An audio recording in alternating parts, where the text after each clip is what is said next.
প্রশ্নটা হচ্ছে Sanjay Roy prime accused, সে এই কথা বলবে।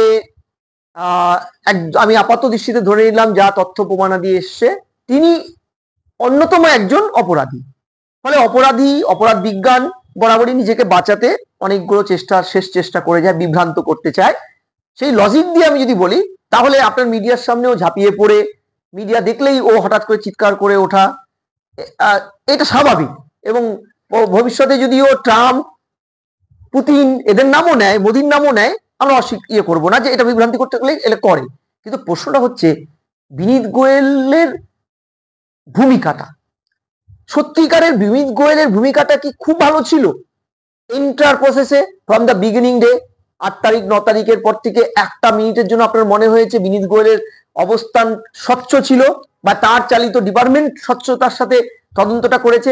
বরং প্রত্যেকটা মুহূর্তে হাইকোর্ট, সুপ্রিম কোর্টে পর্যন্ত প্রমাণিত হয়ে গেছে entire Lalbazar including DC central পরতে পরতে এই খুন আর ধর্ষণের মামলাটার তথ্য প্রমাণ লোপাট করেছে, অসহযোগিতা করেছে, বডিটাকে রীতিমতন হাইজ্যাক করে পুড়িয়েছে। শুধু তাই নয়, যে মেডিকেল স্বাস্থ্য দপ্তর, মুখ্যমন্ত্রী চালিত দুটো দপ্তর, মেডিকেল এই স্বাস্থ্য দপ্তর কিন্তু তাদের পা মিলিয়ে এই কাজটা করেছে। তা না হলে বুঝুন, এই সিবিআই তো হাইকোর্টে বলেছে, সিবিআই তো হাইকোর্টে নিজে তথ্য দিয়ে বলেছে যে লালবাজারের কোনো একজন অধস্তন কর্মী এসে ভিকটিম, অর্থাৎ সেই মেয়েটির ব্যবহার্য বস্তুগুলো রেপ অ্যান্ড মার্ডারের পরে ব্লুটুথ স্পিকার, চশমা, ল্যাপটপ সব জায়গার থেকে সন্তর্পণে সুকৌশলে দায়িত্ব নিয়ে হাতের দাগগুলো মিটিয়েছে। এমনভাবে মিটিয়েছে যে ভিকটিম যেটা ইউজ করেছে সেই প্রমাণও নেই। তাহলে কেন করলো? শুধু একটা আপনার সিভিক ভলেন্টিয়ারকে বাঁচাতে, এটা বিশ্বাস করা যায় ফার্স্ট কথা। দ্বিতীয় কথা, আপাতত সাধারণ মানুষ সাদা চোখে একটা জিনিস তো একদম প্রমাণিত হয়ে গেছে যে এই খুন আর ধর্ষণ একা সঞ্জয় রায়ের দ্বারা করা সম্ভব নয়। ওই একটা সমস্ত 30-32 বছরের মেয়েকে সঞ্জয় রায় আটকাতে পারে না, মদ্য মাতাল একটা সঞ্জয় রায়, এটা অন্তত ফিজিক্সের থিওরি তা বলে না। তৃতীয়, এন্টার প্রক্রিয়াটায় মেয়েটির খুন ধর্ষণের সার্কামস্টেন্সিয়াল এভিডেন্স, যেমন ধরুন আর কিছু ফরেনসিক এভিডেন্স, তাছাড়া একটা এভিডেন্স বাঁচানো যায়নি, বাঁচানো চেষ্টা করেনি পুলিশ, বরং লোভ করেছে। কোনো আই উইটনেস নেই, কোনো ডিরেক্ট কোনো এভিডেন্স নেই, কোনো সিসিটিভি ফুটেজ। কেন? থার্ড অল, আমি আপনাকে বলছি, থার্ড অল, সিসিটিভি ফুটেজের জন্য তো মুখ্যমন্ত্রী প্রচুর টাকা, একটা সিসিটিভি ফুটেজের দাম 3.5 লক্ষ। হ্যাঁ, ওটা সাংঘাতিক সিসিটিভি। মানে আপনারা যে সিসিটিভি গুলো দেখেন ওইরকম নয় ওই সিসিটিভি গুলো, এটা হচ্ছে পিসিটিভি। মানে নামটা বিজ্ঞান সিসিটিভি লিখেছে, কিন্তু যেটা 3.5 লক্ষ টাকা কিনেছে, হয়তো আমেরিকা বা অন্য কোথা থেকে বা দুবাই থেকে আসতে পারে। তৃণমূলের তো সবকিছুই দুবাইতে যায়, দুবাই থেকে সবকিছু আসে। ফলে ওটা সিসিটিভি না বলে আপনি পিসিটিভিও বলতে পারেন, কারণ 3.5 লাখ টাকা দেবে সিসিটিভি। তো আমি জ্ঞানত অধ্যাপক হিসেবে জানি না কেমন দেখতে হয়, আমি তো জানি 5,000 টাকা সিসিটিভিতেও ওই একই ফুটেজ দেখা যায়। আমি বলছি ওটা বিজ্ঞাত পিসিটিভি হবে, নবান্নর সাথে লিঙ্ক করা। এটা দ্বিতীয়।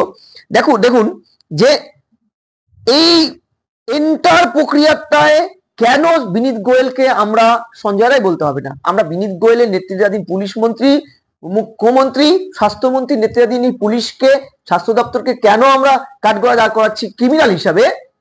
যে আপনি দেখুন, বডিটা পাওয়া গেছে 9:30টায়, এফআইআর হয়েছে 14 ঘন্টা পরে। রাজ্যের মুখ্যমন্ত্রী রাত 2টো অব্দি সিপির সাথে কি ফোনে কথা বলেছে? তদন্ত হবে না? আচ্ছা, শুধু কি ও বিনীত গোয়েলের নাম বলেছে? প্রথমবার ফিউশন ভ্যান থেকে ও কি বলেছিল? সরকার দায়ী, অর্থাৎ বহু বচনে। অনেকে, সরকার মানে তো অনেকে বলেছিল আমার দপ্তর দায়ী।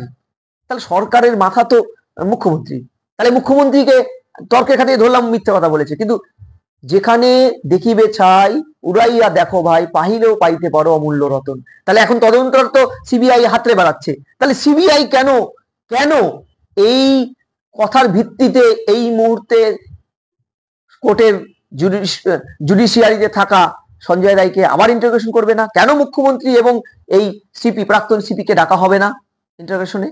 তাদের তো ভূমিকাটা ছিল প্রথম থেকেই কেমন যেন একটা কালো কালো। তৃতীয় আপনি দেখুন, পরিষ্কার ভাবে কুণাল ঘোষও প্রিজন ভ্যানে দাঁড়িয়ে মুখ্যমন্ত্রীর নাম নিয়েছিল হ্যাঁ। কালীঘাটের বাড়িতে ভুড়ি ভুড়ি টাকা, মুখ্যমন্ত্রী direct beneficiaries, big beneficiaries. Even তার বন্দির ডায়েরিতে প্রতি পাতায় প্রায় মুখ্যমন্ত্রীকে সমালোচনা। 26 দিন তিনি নাকি খেয়ে দিয়ে অনশন করেছেন, ওয়েট বেড়ে গেছিল, চকলেট খেয়েছে, আইসক্রিম খেয়েছে, এইসব অনেক তথ্য। এইগুলো তো কুণাল ঘোষ উইথড্র করেননি, এখন তো কুণাল ঘোষ মুখপাত্র তৃণমূলের। আপনার কোথাও তথ্য আছে যে তৃণমূল এর মুখপাত্র তখনকার জেলবন্দি কুণাল ঘোষ একটা বারের একটা সেকেন্ডের জন্য বলেছে এই তথ্যগুলো ভুল ছিল, ক্ষমা করে দেবেন? বলেনি তো। তারপর ধরে নিলাম যে ওগুলো সত্যি। আমার প্রশ্নটা হচ্ছে, কিংবা মুখ্যমন্ত্রী বা তার সরকার তার বিরুদ্ধে মানহানি মামলা করেছে, করেনি, তাহলে সঞ্জয় রায় যে কথাগুলো বলছে তার কি সঞ্জয় রায়কে স্কিপগোট করা হয়েছে, বলির পাঠা? তাকে বোঝানো হয়েছিল তুমি দায়িত্বটা নাও, তোমাকে আমরা ঠিক বাঁচিয়ে দেবো, বাঁচিয়ে বের করে আনবো, যাতে বৃহত্তর কনস্পিরেসিটা আটকানো যায়।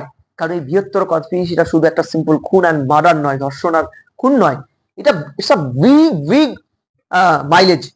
এখানে বহু কেউ যুক্ত আছে, এটা মুখ্যমন্ত্রী জানেন, রাজ্যের মুখ্যমন্ত্রী জানেন, রাজ্যের পুলিশ মন্ত্রী জানেন। যে মুখ্যমন্ত্রী বা পুলিশ মন্ত্রী বলেন রাজ্যে পুলিশের 1 ইঞ্চি ভুঁড়ি বেড়ে গেলে আমি খবর পাই, রাজ্যে পাতা নড়লে আমি খবর পাই, সে রাজ্যের মুখ্যমন্ত্রী জানে না এই বৃহৎ কনস্পিরেসি? এটা হতে পারে